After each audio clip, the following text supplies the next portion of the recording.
Land encroachment या encroachment basically जो होता है, अतिक्रमण जिसे हम कहते हैं, ठीक है ना।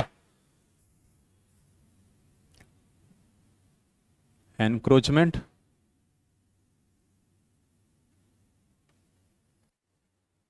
एनक्रोचमेंट इश्यूज, जो अतिक्रमण, ठीक है। आप इसका मतलब समझते हो ना, क्या होता है एनक्रोचमेंट या अतिक्रमण, क्या होता है? Okay Pintu, no problem. किसी के मतलब की प्रॉपर्टी में उसका हड़प लेना या उसके जगह में अतिक्रमण कर देना, ठीक है, उसकी जगह पे अपना कुछ प्रॉपर्टी बना देना, ठीक है, या उसकी प्रॉपर्टी को कब्जा कर लेना, राइट। किसी का भी हो सकता है, चाहे वो आपका किसी प्राइवेट आदमी का भी हो सकता है या सरकार का भी जमीन हो सकता है, दोनों को आप अतिक्रमण कर सकते हो। तो हुआ क्या, ये बेसिकली न्यूज़ में क्यों है, ये मैं थोड़ा सा ब्रीफली आपको बैकग्राउंड बता दे रहा हूँ कि अभी जहांगीरपुरी केस आपने सुना होगा, जो जहांगीरपुरी आपका दिल्ली में ही है, कुछ दिन पहले ही हुआ था घटना वहाँ पर। तो वहाँ पर कुछ राइट्स हुए थे, राइट्स होने के बाद, ठीक है, उसके बाद म्यूनिसिपैलिटी, जो दिल्ली म्यूनिसिपैलिटी है, उसने क्या किया, वहाँ पर बुलडोजर से जो भी है, जो एनक्रोच थे, ऑफकोर्स आपको पता है कि जो भी आप यहाँ भी देखोगे मथुरा में भी, तो जो रोड पे जो भी ठेला या बाकी सब जो लोग होते हैं, धंधा करते हैं, जो समोसा वड़ा पाव बाकी सब जो चीज़ें बेचते हैं यहाँ पर, तो उन लोग क्या करते हैं, उन लोग ऑफकोर्स रोड पे ही लगाते हैं। तो रोड पे जो अपना कंस्ट्रक्शन कुछ कर देते हैं, कुछ बना देते हैं, कुछ पान की दुकान बना देते हैं या कुछ चाय का दुकान बनाते हैं। तो वो सब क्या करते हैं, वो सब है तो आपका जो फुटपाथ है, फुटपाथ चलने के लिए होता है, लेकिन वहाँ पर वो क्या करते हैं, अपना छोटा सा दुकान बना देते हैं। तो वो फुटपाथ पे आप चल नहीं पा रहे हो, बना है आपको चलने के लिए पब्लिक को, लेकिन जो गरीब जनता है बेसिकली, जिनके पास उतना पूंजी नहीं है कि दुकान खरीद सके या दुकान का भाड़ा पे कर सके, 20 25 30 40 हज़ार भाड़ा होता है जनरली यहाँ पर, तो उतना भाड़ा जिनका पास पे करने की कैपेसिटी नहीं है, तो वो क्या करते हैं कि भाई जो भी फुटपाथ है या रोड है, रोड के किनारे वहाँ पर अपना कुछ मेकशिफ्ट छोटा सा कंस्ट्रक्शन कुछ टेम्पररी बना लेते हैं और या ठेला वगैरह लगा लेते हैं। तो यही सब वहाँ पर हुआ था। उन लोगों ने क्या किया, म्यूनिसिपैलिटी वालों ने वो सबको तोड़ दिया, ठीक है। तो उसी के ऊपर कंट्रोवर्सी हो गया था, लेकिन हमें उस कंट्रोवर्सी में नहीं पढ़ना है, ठीक है, हमारा काम कंट्रोवर्सी में नहीं पढ़ना है, हमारा काम है कि उसमें क्या लीगल इश्यूज हुआ है, ठीक है, उसमें क्या कुछ कानूनी मैटर हुआ है, क्या कुछ संवैधानिक मैटर है जिसे हम, या कुछ सुप्रीम कोर्ट का कुछ जजमेंट है क्या उससे रिलेटेड, जिसे हम कुछ डिस्कस कर सकते हैं, ठीक है। अब आप ये मत मतलब कि देखो कि अच्छा क्या हुआ है, मतलब क्यों, कौन सा रिलीजियस एंगल है या क्या मतलब पॉलिटिकल एंगल है, वो सब आपको नहीं पढ़ना है। उसमें आपको ये देखना है कि क्या कानूनी मैटर है, उसमें कानूनी तरीके से सही हुआ है या गलत हुआ है, कोई सुप्रीम कोर्ट का उससे रिलेटेड कोई जजमेंट है क्या जिसको वायलेट हुआ है या नहीं हुआ है वायलेट। तो ये सारी चीजें आपको थोड़ा सा ब्रीफली डिस्कस करना है, ठीक है। तो जो जहांगीरपुरी केस था, इसमें एक इससे रिलेटेड क्या है कि एक फेमस केस, ऐसा एक्सपर्ट्स का कहना है कि इससे रिलेटेड एक फेमस केस हुआ था जिसका नाम है Olga Tellis. Olga Tellis case 1985, जो basically Olga Tellis versus Bombay municipal corporation 1985 ये केस का नाम था, ठीक है। कुछ ऐसी ही घटना, सिमिलर घटना उस टाइम पे हुई थी और जिसके बारे में सुप्रीम कोर्ट ने ये जजमेंट दिया था, जिसका नाम है ओल्गा टेलिस। ये नाम है, ठीक है ना, ओल्गा टेलिस, ये कुछ दूसरा चीज नहीं है। ओल्गा टेलिस व्यक्ति का नाम है, पर्सन का, ठीक है। Olga Tellis versus Bombay municipal corporation, जैसे आपका यहाँ पर दिल्ली म्यूनिसिपल होता है वैसे ही बॉम्बे में बॉम्बे म्यूनिसिपल कॉर्पोरेशन, ठीक है। 1985 में केस आया था, सुप्रीम कोर्ट ने इसके ऊपर सुनवाई की थी। और इसमें क्या हुआ था कि अगर आप लोग कभी बॉम्बे के बारे में कुछ थोड़ा सा बेसिक जानते हो या गए हो, तो वहाँ पर क्या होता है कि यहाँ तो मैं थोड़ा सा कम देखा हूँ, लेकिन मुंबई में जनरली फुटपाथ पे बहुत सारे लोग सोते हैं और फुटपाथ पे बहुत सारे लोगों का छोटा छोटा ऐसा मतलब कि प्लास्टिक का घर बना के रहते हैं लोग, ठीक है। वहीं पर अपना कुछ दुकान भी कर लेते हैं और वहीं पर सोते भी हैं, ठीक है। जो भी गरीब लोग होते हैं, जो भी पुअर लोग होते हैं, वहाँ पर माइग्रेंट लोग होते हैं, बाहर से जो लोग आते हैं, क्योंकि बाहर से वो लोग इसलिए आए हैं क्योंकि वहां पर अपने जगह पे अपने गांव में उनको रोजगार नहीं मिला है, तभी तो वहां पर आए हैं, राइट। तो वहां पर आने के बाद अगर उनके पास इतना पैसा नहीं होता है कि वो भाड़े पर फ्लैट या रूम ले सके, फ्लैट का भाड़ा होता है मान लो वहाँ 15,000 20,000 कुछ भी जो भी है, तो उतना पे करने की उनकी कैपेसिटी नहीं है, उतना तो उनकी इनकम ही नहीं होती है। तो वो लोग क्या करते हैं जनरली, यही जो फुटपाथ वगैरह होता है उसी पर या तो सोते हैं, उसी पर अपना कुछ जो भी है छोटा मोटा कुछ काम धंधा भी करते हैं। तो ये सारी चीज़ें वहाँ पर कॉमन है, वहाँ पर मुंबई में। अब हुआ क्या कि, और वहाँ पर स्लम जो झोपड़पट्टी होती है, ऑफकोर्स फिर जो गरीब लोग होते हैं वो बड़े बड़े घरों में तो नहीं रह सकते हैं या फ्लैट भी नहीं खरीद सकते हैं, क्योंकि फ्लैट आपका 50 60 70 80 लाख का आता है, 1 BHK या 2 BHK फ्लैट। तो अब वो लोग क्या करते हैं कि वो लोग छोटा सा कोई भी झोपड़ा सॉर्ट ऑफ जो बनाते हैं बना लेते हैं और उसी में रहते हैं वो लोग, ठीक है, जो गरीब लोग होते हैं। अब हुआ क्या कि 1981 में महाराष्ट्र गवर्नमेंट और म्यूनिसिपैलिटी जो वहाँ की म्यूनिसिपैलिटी थी, उन लोगों ने ये कहा कि जो लोग भी बाहर से आए हैं उन लोग अपने यहाँ पर अपने वापस घर चले जाएं, मतलब जहाँ से भी बेसिकली आए हैं।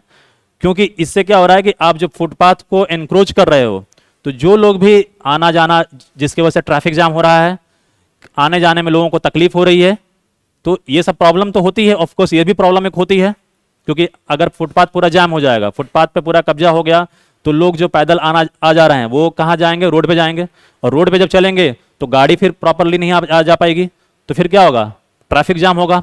और मुंबई में एक ट्रैफिक जाम का भी बहुत बड़ा प्रॉब्लम है। मुंबई में क्या, दिल्ली में, हर जगह बड़े बड़े शहरों में प्रॉब्लम है ये, आप यहाँ भी देखते हो कि ट्रैफिक जाम बहुत होता है। तो ये सब प्रॉब्लम्स हैं। तो यहाँ पर दोनों की कुछ ना कुछ बातें सही हैं, सरकार की भी कुछ बातें सही है, और जो लोग जो विक्टिम्स है उनका कहना है कि अगर हम लोग यहाँ से चले जाएंगे, मतलब अगर फुटपाथ से चले जाएंगे या फुटपाथ पे नहीं रहेंगे तो कहाँ रहेंगे, हमारे पास तो इतना पैसा नहीं है या कि हम कोई फ्लैट वगैरह ले सकें, तो हम कोई शौक से थोड़े रह रहे हैं, मज़ा थोड़े आ रहा है हमें कि मतलब खुले में सोना है इसलिए हम लोग यहाँ पर मतलब रह रहे हैं, राइट। तो हम रह रहे हैं तो कोई मजबूरी है, तो इस वजह से ये उनका दलील था। लेकिन म्यूनिसिपैलिटी ने क्या किया, जैसे यहाँ पर जहांगीरपुरी केस में हुआ, बिना उन्हें सुने और इनको मतलब बिना उन्हें मौका दिए सुनने का, उन्हें अपना पक्ष रखने का, और उनके गिरा दिया। उसी तरीके से वहां पर भी हुआ था। तब लोगों ने सुप्रीम कोर्ट में केस फाइल किया, सुप्रीम कोर्ट में केस गया, और सुप्रीम कोर्ट में कुछ अलग अलग प्रोविजन हुआ, जिसे हम थोड़ा सा ब्रीफली डिस्कस करते हैं क्या क्या मैटर था। सो ये समझ में तो आ गया ना क्या क्या क्या ब्रीफली मैटर था। अब सुप्रीम कोर्ट के सामने कौन कौन से क्वेश्चन पूछे गए या कौन कौन से क्वेश्चन रखे गए। क्वेश्चंस,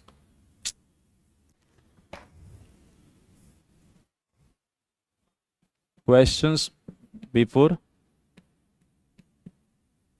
सुप्रीम कोर्ट, मतलब सुप्रीम कोर्ट के सामने कुछ क्वेश्चंस, कुछ प्रश्न रखे गए, क्योंकि भाई जब ये लीगल मैटर है, जो लोग एनक्रोच किए हैं उनका कहना है कि नहीं यहाँ पर हमें रहने का अधिकार है, और जो सरकार है या म्यूनिसिपैलिटी है वो कह रही है कि नहीं यहाँ पर इन्हें रहने का अधिकार नहीं है फुटपाथ पे, क्योंकि ये सरकारी प्रॉपर्टी है या पब्लिक प्रॉपर्टी है बेसिकली। तो ये मैटर, अब इसके बारे में जब कौन डिसीजन देगा, सुप्रीम कोर्ट ही तो देगा, क्योंकि सुप्रीम कोर्ट ही कॉम्पिटेंट है कि वो लॉ को क्या कर सके, इंटरप्रेट कर सके। तो इसलिए यहाँ पर कुछ क्वेश्चंस पूछे गए सुप्रीम कोर्ट से, और वो क्वेश्चन क्या था कि क्या ये जो एविक्शन है, मतलब जो उन्हें खाली कराने का जो आदेश दिया गया, जो जब उन्हें खाली कराया जाएगा, तो क्या ये उनका राइट टू लाइफ या राइट टू लाइफ या right to livelihood, right to livelihood under article 21 को वायलेट करेगा क्या? क्योंकि राइट टू लाइवलीहुड मतलब रोजगार का राइट, रोजगार का अधिकार, ठीक है। आपको पता है कि आर्टिकल 21 क्या कहता है, राइट टू लाइफ कहता है ना, जीने का अधिकार है। तो लेकिन सुप्रीम कोर्ट ने उसी आर्टिकल 21 को एक्सपैंड करके बहुत सारे और भी राइट्स दे दिए हैं, और उसी में एक राइट है राइट टू लाइवलीहुड, ठीक है। तो उसमें ये क्वेश्चन पूछा गया कि जो ये इन्हें खाली कराया जा रहा है फुटपाथ से, इन्हें जब खाली कराया जाएगा तो क्या इनका जो राइट टू लाइवलीहुड है, क्या वो वायलेट हो रहा है, क्या वो वायलेट हो रहा है, क्या उसका उल्लंघन हो रहा है क्या? राइट, ठीक है।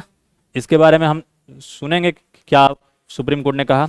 सेकंड, कि Bombay municipal corporation, Bombay municipal corporation act में जो इनको राइट है कि ये खाली करा सकते हैं, म्यूनिसिपैलिटी का काम होता है जो भी अतिक्रमण होता है उसे खाली कराना, ठीक है। तो क्या इन्हें ये राइट है कि विदाउट प्रॉपर नोटिस,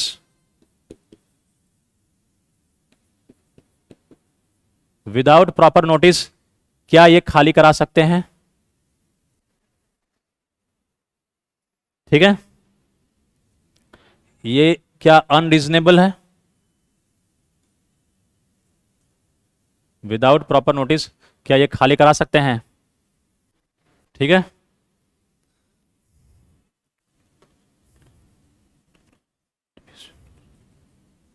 अदर्स किसके बारे में आप बता रहे हो? ठीक है, अब then third case, third question ये था कि जो पेवमेंट ड्वेलर्स थे, पेवमेंट ड्वेलर्स थे, मतलब पेवमेंट ड्वेलर्स मतलब जो फुटपाथ पे जो रहते हैं बेसिकली, ठीक है, फुटपाथ पर रहने वाले। पेवमेंट ड्वेलर मतलब फुटपाथ पर रहने वाले जो लोग होते हैं। सो फुटपाथ पर रहने वालों को क्या ट्रेस पासर्स कह सकते हैं? ठीक है, ट्रेस पासर्स मतलब होता है अतिक्रामक, ठीक है। ये 3 क्वेश्चन सुप्रीम कोर्ट के सामने पुटअप किए गए, ठीक है, इस ओल्गा टेलिस जजमेंट में, ओल्गा टेलिस केस में, कि क्या जो फुटपाथ पे जो रह रहे हैं उनको जो खाली कराया जा रहा है, क्या उनका ये राइट टू लाइवलीहुड को, जो कि आर्टिकल 21 में प्रोटेक्टेड है, या क्या आर्टिकल 21 में राइट टू लाइवलीहुड नहीं आता है? आर्टिकल 21 जो राइट टू लाइफ है, क्या right to life without right to livelihood possible है? अगर आपको रोजगार ही नहीं मिले, रोजगार नहीं मिलेगा मतलब क्या है? आपको खाना नहीं मिलेगा, और खाना जब नहीं मिलेगा तो क्या आपका राइट टू लाइफ प्रोटेक्ट हो पाएगा? लाइफ मतलब जिंदगी, और जिंदगी बिना खाने के पॉसिबल है? समझ में आ रहा है? और खाना कहां से मिलेगा? रोजगार से, राइट। तो यही क्वेश्चन उसमें पूछा गया कि अगर इन्हें खाली करा दोगे तो इनका रोजगार भी अफेक्ट होगा और इनका आर्टिकल 21 में जो राइट है वो भी अफेक्ट होगा। फिर दूसरा, बॉम्बे म्युनिसिपल कॉर्पोरेशन एक्ट में इनको जो पावर दिया गया था कि बिना प्रॉपर, विदाउट नोटिस, बिना नोटिस के, बिना वार्निंग के, जो नोटिस दिया जाता है ना, लेटर भेजा जाता है उन लोगों को कि आपके खिलाफ ये कार्रवाई होने वाली है, ठीक है, तो उन्हें बिना वार्निंग के, बिना लेटर के, बिना नोटिस के क्या आप इन्हें खाली करा सकते हो? क्या ये जो पावर है म्युनिसिपल कॉर्पोरेशन एक्ट में म्युनिसिपैलिटी को, क्या ये रीजनेबल है? क्या ये सही है या गलत है? ये पावर उन्हें नोटिस देना चाहिए या नहीं चाहिए? तीसरा, पेवमेंट ड्वेलर्स, जो भी फुटपाथ पर रहने वाले हैं, उन लोगों को क्या हम ट्रेस पासर्स कह सकते हैं, मतलब अतिक्रामक कह सकते हैं? क्या वो लोग अतिक्रामक हैं या वो लोग मजबूरी में रह रहे हैं?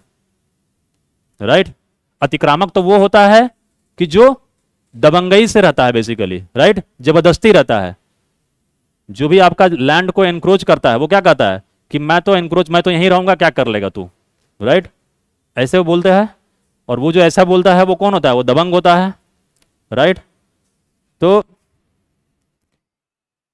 यही चीजें 3 क्वेश्चन पूछा गया। उसके बाद क्या किया गया, क्या हुआ? उसके बाद स्टेट ने भी कुछ अपने पक्ष को रखा, स्टेट ने भी अपने पक्ष को रखा, और स्टेट ने क्या कहा? स्टेट का पक्ष क्या था? स्टेट्स आर्ग्यूमेंट मतलब सरकार का आर्ग्यूमेंट, महाराष्ट्र सरकार का जो आर्ग्यूमेंट, पक्ष क्या था, ठीक है, सरकार का पक्ष, ठीक है।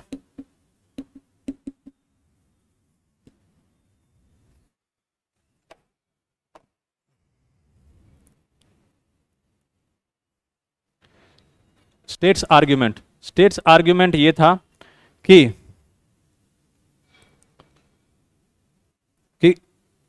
ये जो एनक्रोचर है, मतलब जो पेमेंट ड्वेलर्स पे जो रहने वाले हैं, जो लोग फुटपाथ पे रहने वाले, वो लोग इसे अपना फंडामेंटल राइट क्लेम नहीं कर सकते हैं।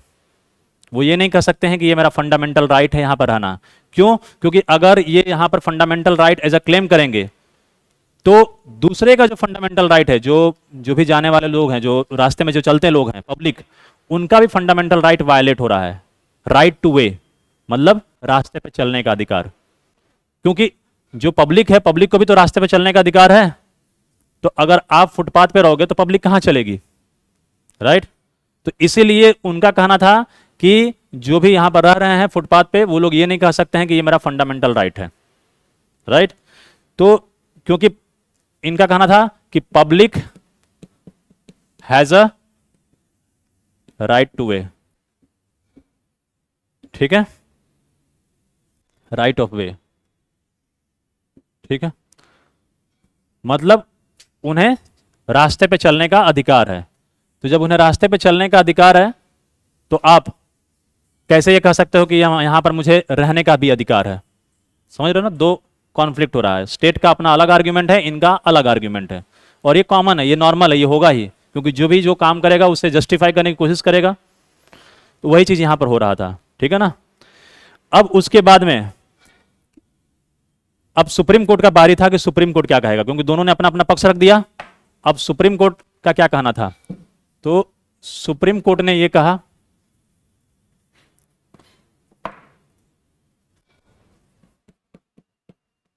सुप्रीम कोर्ट्स डिसीजन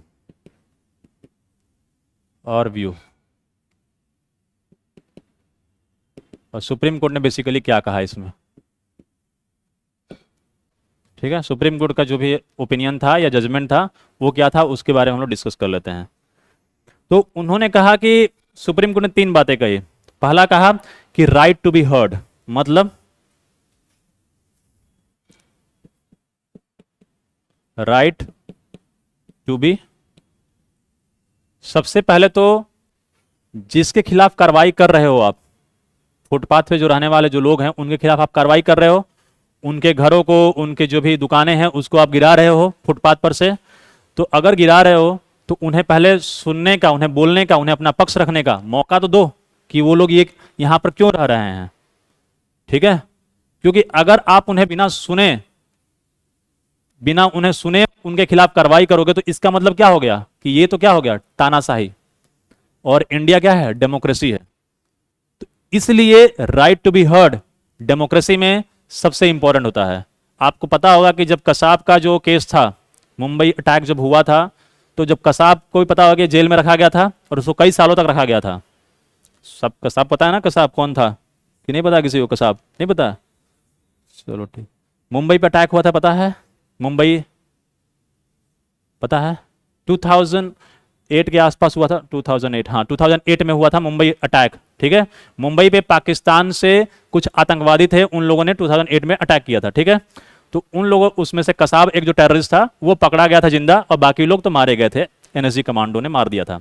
वहां पर ताज होटल है गेटवे ऑफ इंडिया के सामने, वहीं पर अटैक हुआ था, उसी पे, और भी बाकी जगह अटैक हुआ था। तो उस कसाब को भी जेल में रखा गया था कई सालों तक, उसके खिलाफ भी कोर्ट में केसेस चला, उसे भी लॉयर दिया गया। पाकिस्तान से तो लॉयर लेकर नहीं आया था। किसने लॉयर दिया? हमने लॉयर दिया उसे, वकील दिया कि आप ये वकील लो, आप अपना पक्ष रखो कोर्ट के सामने। तो ये बेसिकली ये एक प्रिंसिपल्स ऑफ नेचुरल जस्टिस होता है कि हर आदमी को अपना पक्ष रखने का अधिकार दिया था। ये डेमोक्रेसी में ये सिंपल रूल होता है। हाँ, yes yes Tanu, you are right. ठीक है, तो राइट टू बी हर्ड,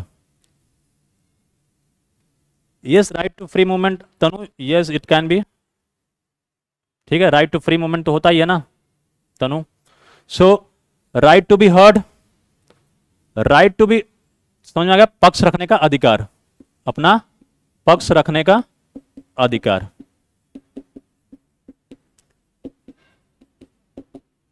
ये सुप्रीम कोर्ट ने कहा। दूसरा, क्योंकि आपने इन्हें पक्ष रखने का अधिकार नहीं दिया तो इसलिए आपने गलती किया, आपको पहले नोटिस देना चाहिए था। नोटिस दे, फिर वो कुछ अपना पक्ष रखते, उसके बाद फिर आप कार्रवाई करते। फिर उसके बाद right to livelihood, right to livelihood मतलब रोजगार का अधिकार, ठीक है, रोजगार का अधिकार है। सुप्रीम कोर्ट ने दूसरी बात यह कही कि जो लोग भी यहां पर रह रहे हैं फुटपाथ पे, उन लोगों को राइट टू लाइवलीहुड है, मतलब कि रोजगार का अधिकार है उन्हें। क्योंकि अगर जो लोग भी फुटपाथ पे रह रहे हैं तो पहले ये देखो आप कि ये जो रह रहे हैं वो दबंगई से रह रहे हैं या कुछ मजबूरी में रह रहे हैं।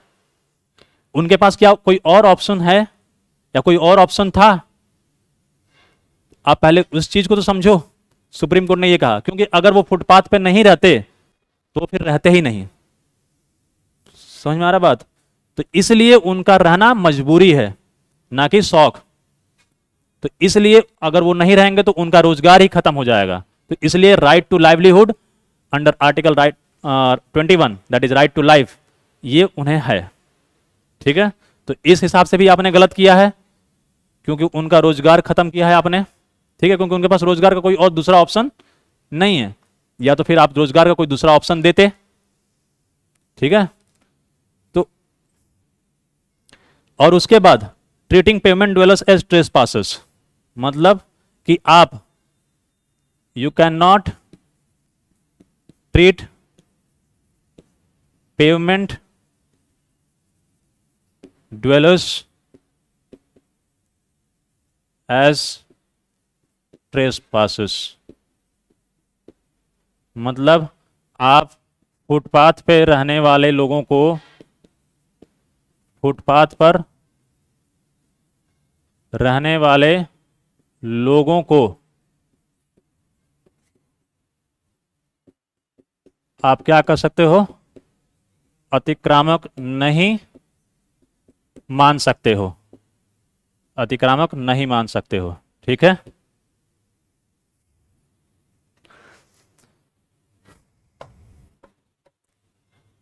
क्यों? क्योंकि वो जो लोग रहते हैं वो लोग एक ऑलरेडी बहुत ही खराब कंडीशन में रहते हैं। जो फुटपाथ पर रहते हैं उनकी जाके कंडीशन देखो, वो लोग ऑलरेडी गंदगी में रहते हैं क्योंकि वहां पर चारों तरफ गंदगी होती है। तो वो गंदगी में रह रहे हैं, मजबूरी में रह रहे हैं, तकलीफ में रह रहे हैं वो लोग, ठीक है। तो इसीलिए उन्हें आप अतिक्रामक नहीं कह सकते हो। Got it? और ये प्रॉब्लम पूरे इंडिया की है, खासकर इंडिया में शहरों की। तो इसीलिए ये, और ये आने वाले कई सालों तक रहेगा। और आप जब ब्यूरोक्रेट बनोगे, जनरली आप म्यूनिसिपैलिटी में भी जाते हो आईएएस बन के, ठीक है, तो आपके सामने ये चैलेंजेस आएगा। डीएम बनोगे तो चैलेंजेस आएगा, क्योंकि वहां पर जो बिजनेसमैन लोग रहेंगे या बड़े लोग जो रहेंगे वो कहेंगे कि इन्हें हटाओ, राइट। क्योंकि उनका इंटरेस्ट होता है कि इन्हें अगर जो फुटपाथ पर रह रहे हैं अगर उनको हटाया जाएगा तो उसमें जो अमीर होते हैं, बिजनेसमैन होते हैं, उनका फायदा है। क्योंकि सबसे ज्यादा दिक्कत तो उनको ही होती है। कोई कार से वही चलते हैं, कार से चलते हैं तो ट्रैफिक जाम होता है। ऑफकोर्स बाकी लोगों को भी तकलीफ होता है, लेकिन उनके तकलीफ ज्यादा होता है। थोड़ा उनको साफ सुथरा सब चीज चाहिए रहता है, तो उनको देखने में भी खराब लगता है। मतलब बेसिकली उनको ज्यादा दिक्कत होता है। दिक्कत तो गरीब आदमी को भी हो रहा है, लेकिन गरीब आदमी के पास तो कोई ऑप्शन ही नहीं है, राइट। तो ये आपके पास एज अ डीएम या आप म्यूनिसिपैलिटी में रहोगे तो आपके पास ये लोग आएंगे और कहेंगे कि इनके खिलाफ कार्रवाई करो। अब आपके पास ऑप्शन ये रहेगा कि क्या इनकी बात सुने, कार्रवाई कर दिया जाए, या इन्हें रहने दिया जाए। तो आपको बेसिकली दोनों ही एक तरह से थोड़ा थोड़ा गलत है और दोनों ही एक तरह से सही हैं। तो आपको बैलेंसिंग एक्ट करना होता है। आपको यह देखना होता है कि क्या इनको हम कहीं और रिलोकेट कर सकते हैं, क्या हम इन्हें कोई प्रधानमंत्री आवास योजना जो चल रही है, क्या उसमें कोई घर खाली है जिसे हम अलोकेट कर सकते हैं, सरकार की कोई स्कीम से इनको फायदा पहुंचा सकते हैं, राइट। तो आपको इस तरीके से सोचना होता है। यह नहीं कि उन्होंने बोला और सीधे आप बुलडोजर लेकर आए या फिर सीधे आप जो भी है कार्रवाई कर दिए, राइट। क्योंकि आपके अंदर संवेदनशीलता, सेंसिटिविटी, एम्पैथी आपके अंदर होनी चाहिए गरीबों के प्रति। कानून को पालन करना है, लेकिन कानून को पालन करते समय आपको गरीबों के प्रति, खासकर जो वीकर सेक्शन है, जो कमजोर लोग हैं, कमजोर वर्ग, उनके प्रति आपके अंदर संवेदनशीलता होनी चाहिए। और ये मैं इसलिए बोल रहा हूं क्योंकि जब आपको केस स्टडी दिया जाता है एथिक्स वगैरह में, एथिक्स में केस स्टडी आता है, तो ये सब जो केस स्टडी पूछने का मेन कारण यही होता है कि आपके अंदर की क्या भावना है, क्या आपका एटीट्यूड है, क्या आपका मेंटालिटी है, मानसिकता है, वो रिफ्लेक्ट होता है। क्योंकि उसमें वैसे ऐसे सिचुएशन देंगे और आपके पास टाइम नहीं होता है मेंस में लिखने का आंसर्स, टाइम बहुत कम होता है। इनफैक्ट अगर आप पूरे स्पीड में नहीं लिखोगे तो आपके क्वेश्चन छूट जाते हैं लास्ट में। तो इसीलिए क्या होता है, उस टाइम पे आप आंसर्स फेक नहीं कर सकते, बना नहीं सकते हो, मतलब बनावटी आंसर नहीं लिख सकते हो, क्योंकि जब आपके पास टाइम कम है, सोचने का मौका ही नहीं है, तो आपके दिमाग में जो तुरंत आएगा, जो आपके दिमाग में जो सोच है आपकी, वो सोच तुरंत आपके आंसर में रिफ्लेक्ट हो जाएगी। और जो आंसर में अगर आपके इस तरीके से रेडिकल या असंवेदनशील अगर आंसर रिफ्लेक्ट हो गया तो आपका मार्क्स कट जाएगा। तो इसलिए आपको यूपीएससी मेंस में टाइम भी कम दिया जाता है और इस टाइप के सिचुएशन को डाला जाता है, राइट। तो ये सब चीजें आपको पहले से ट्रेन करना होगा माइंड को, इस तरीके से आपको सोचना होगा, ये चीज ध्यान रखना, ठीक है। मैं आपको इसलिए बता रहा हूं क्योंकि ये सब चीजें होती हैं रियल में आपको एग्जाम देते समय, पर्सनल एक्सपीरियंस से मैं बता रहा हूं आपको, ठीक है। Any doubt? सो ये 3 सुप्रीम कोर्ट ने बातें कही और ये मसला इस तरीके से जजमेंट दिया कि आप इन्हें अतिक्रामक नहीं कर सकते हो, आप इन्हें कुछ ऑल्टरनेटिव दो, ठीक है। इनकी मजबूरी को समझो, इनका ये रोजगार का राइट है, right under right to livelihood under article 21 and right to be heard, इन्हें सुनने का पहले मौका तो दो कार्रवाई करने से पहले, ठीक है। तो ये पूरा मैटर था। आपको ब्रेक लेना है? हाँ, नहीं लेना है? अरे बोलो यार, ऐसा इतना डरते क्यों हो? नहीं, ऑनलाइन वाले ब्रेक चाहिए? खिलाफ, किसी के खिलाफ लड़ने पर सरकारी जॉब से रहा सकते हैं क्या? सोनू, क्या बोलना चाह रहे हो? मैं थोड़ा सा समझ नहीं पा रहा हूँ। मुनीष शर्मा को नहीं चाहिए लग रहा है, चलो ठीक है, आप लोग को आज ऑन ब्रेक नहीं चाहिए तो।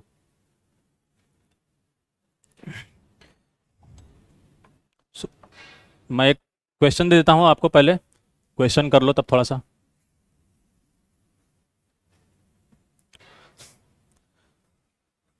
सो ये ओल्गा टेलिस जजमेंट, बस ये इसका नाम याद रखना और ये किसके बारे में था थोड़ा सा ब्रीफली आप याद रखना। ये आप चाहिए तो इसे आप कोट कर सकते हो मेंस में भी और कभी प्रीलियम में भी कोई क्वेश्चन पूछा जा सकता है, ठीक है। ओके ओके मयूर, ओके ठीक है, क्वेश्चन कर लेते हैं तब ब्रेक लेंगे 2 मिनट का।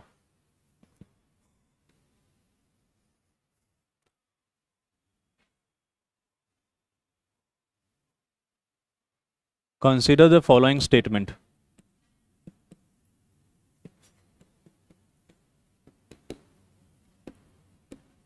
Consider the following statements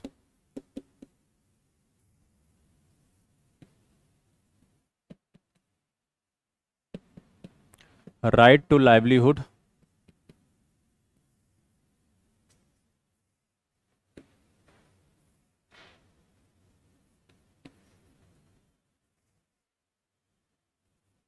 is covered under right to Article 21.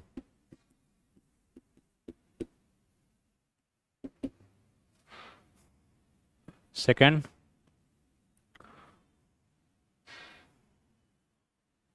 Olga Tellis judgment, Olga Tellis judgment और Olga Tellis, हाँ Olga Tellis judgment was is related to encroachment